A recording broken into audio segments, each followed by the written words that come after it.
Assalamualaikum warahmatullahi wabarakatuh. Di video kali ini kita akan belajar tentang kebijakan pemerintahan kolonial di Indonesia.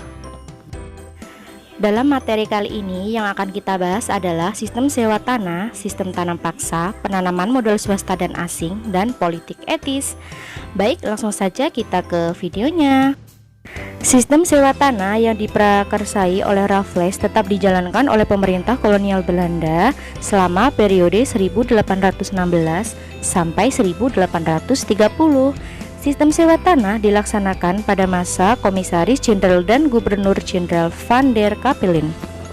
Proses pelaksanaan sistem sewa tanah dilandasi 3 asas, yaitu yang pertama, segala bentuk dan jenis penyerahan wajib maupun pekerjaan rodi perlu dihapuskan. Artinya, rakyat diberi kebebasan penuh untuk menentukan jenis tanaman yang hendak ditanam tanpa unsur paksaan apapun. Yang kedua, peranan para bupati sebagai pemungut pajak dihapuskan. Artinya, mereka dijadikan sebagai integral dari pemerintah kolonial dengan fungsi-fungsi pemerintahan yang sesuai dengan asas-asas pemerintahan di negara-negara barat. Dan yang ketiga, pemerintahan kolonial adalah sebagai pemilik tanah dan petani sebagai penyewa tanah. Artinya, untuk penyewaan tanah ini, para petani diwajibkan membayar sewa tanah atau yang disebut dengan landeren atau pajak atas pemakaian tanah pemerintah. Pelaksanaan kebijakan sistem sewa tanah diberlakukan di Jawa kecuali Batavia dan Parayangan. Dan pada tahun 1830, sistem sewa tanah mulai dihapuskan karena dianggap gagal. Bab kegagalan sewa tanah: yang pertama, masyarakat desa belum mengenal sistem uang. Yang kedua, keterbatasan jumlah pegawai. Yang ketiga, sulit menentukan luas dan kesuburan tanah. Dan yang keempat, sulit menentukan besar kecilnya pajak. Berikutnya adalah sistem tanam paksa. Alasan pelaksanaan sistem tanam paksa: yang pertama, memburuknya keadaan di tanah jajahan. Yang kedua, hutang VOC yang harus ditanggung Belanda. Yang ketiga, pemasukan sewa tanah tidak banyak memberikan hasil. Dan yang keempat, kas negara kosong akibat membiayai perang. Berikutnya adalah peraturan sistem tanam paksa. Yang pertama, penduduk desa menyediakan 1/5 tanahnya untuk ditanami tanaman yang ditetapkan Belanda. Yang kedua, hasil tanaman dijual kepada pemerintah Belanda dengan harga yang sudah ditetapkan. Yang ketiga, tanah yang disediakan untuk penanaman dibebaskan pajak.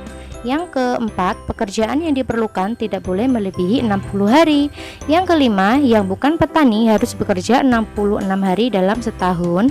Yang keenam, kegagalan panen yang bukan kesalahan petani ditanggung oleh pemerintah. Dan yang ketujuh, penanaman dan penggarapan langsung di bawah pengawasan pemerintah. Selanjutnya adalah penyimpangan dalam sistem tanam paksa. Yang pertama, tanah yang harus diserahkan rakyat cenderung melebihi dari ketentuan, yaitu 1/5. Yang kedua, tanah yang ditanami tanaman wajib tetap ditarik pajak. Yang ketiga, rakyat yang tidak punya tanah garapan ternyata bekerja di pabrik atau perkebunan lebih dari 66 hari atau 1/5 dalam tahun. Dan yang keempat, kelebihan hasil tanam dari jual pajak ternyata tidak dikembalikan. Dan yang kelima, jika terjadi gagal panen ternyata itu menjadi tanggung jawab petani. Selanjutnya adalah dampak tanam paksa bagi masyarakat. Yang pertama, rakyat mengalami kelaparan, kemiskinan, bahkan kematian. Yang kedua, banyak tanah pertanian yang rusak dan terlantar. Dan yang ketiga, adanya perubahan dalam pelapisan sosial.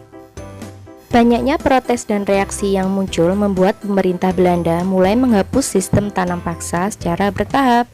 Kulturstelsel resmi dihapuskan sejak tahun 1870.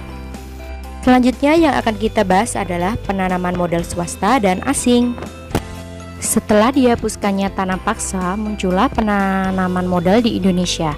Pemerintah Belanda mengeluarkan 2 undang-undang, yaitu yang pertama Undang-Undang Agraria dan yang kedua Undang-Undang Gula. Isi Undang-Undang Agraria yaitu yang pertama, memberi kesempatan kepada pihak swasta untuk menanam modal di Indonesia. Yang kedua, pihak swasta dapat menyewa tanah milik orang Indonesia selama 75 tahun. Dan yang ketiga, membuka lapangan kerja bagi warga yang tidak memiliki tanah. Sedangkan isi Undang-Undang Gula yaitu yang pertama, secara bertahap pemerintah akan menghilangkan monopoli tanaman tebu. Dan yang kedua, pengusaha swasta dapat mengusahakan tanaman tebu di Jawa. Yang terakhir adalah politik etis. Politik etis atau politik balas budi merupakan kebijakan yang dikeluarkan pemerintah kolonial Hindia Belanda sejak 17 September tahun 1901. Sebelumnya, pada tahun 1830, Johannes van den Bosch yang merupakan Gubernur Jenderal Hindia Belanda kala itu menetapkan kebijakan tanam paksa atau kulturstelsel. Ketika aturan ini berlaku, masyarakat Indonesia dipaksa menanam komoditas ekspor demi kepentingan Belanda. Banyak penyimpangan yang terjadi dalam pelaksanaan ini sehingga amat sangat menyengsarakan. Meskipun begitu, tanam paksa terlanjur menimbulkan kerugian besar bagi rakyat Indonesia. Maka beberapa aktivis dari Belanda seperti Pieter dan Siti H. van Deventer memprakarsai digagasnya politik etis sebagai bentuk balas budi kepada rakyat Indonesia. Politik etis berfokus kepada desentralisasi politik, kesejahteraan rakyat, dan efisiensi. Terkait isinya, terdapat 3 program utama, yaitu irigasi, edukasi, dan emigrasi. Irigasi atau pengairan. Pemerintah Hindia Belanda akan membangun dan memperbaiki pengairan-pengairan dan bendungan untuk keperluan pertanian. Berikutnya adalah edukasi atau pendidikan. Pemerintah Hindia Belanda akan memperluas bidang pengajaran dan pendidikan bagi bumi putra di Hindia Belanda. Dan yang terakhir adalah imigrasi atau perpindahan penduduk. Melalui imigrasi, pemerintah Hindia Belanda akan mengajak penduduk untuk bertransmigrasi agar mengurangi kepadatan penduduk di Pulau Jawa. Kegagalan politik etis. Pada tahun 1914 mulai muncul reaksi terhadap pelaksanaan politik etis. Masyarakat mulai bergolak dan melancarkan kritik terhadap politik etis yang dianggap telah gagal. Kegagalan ini terlihat dalam hal-hal sebagai berikut. Yang pertama, pegawai negeri dan golongan pribumi hanya digunakan sebagai alat sehingga dominasi Belanda tetap besar. Yang kedua, sejak pelaksanaan sistem politik ekonomi liberal, Belanda mendapatkan keuntungan yang besar, sedangkan tingkat kesejahteraan rakyat pribumi tetap rendah. Dan yang ketiga, hanya sebagian kecil kaum pribumi yang memperoleh keuntungan dan kedudukan yang baik dalam masyarakat kolonial atau golongan pegawai negeri saja. Anak-anak, sekian materi kita kali ini.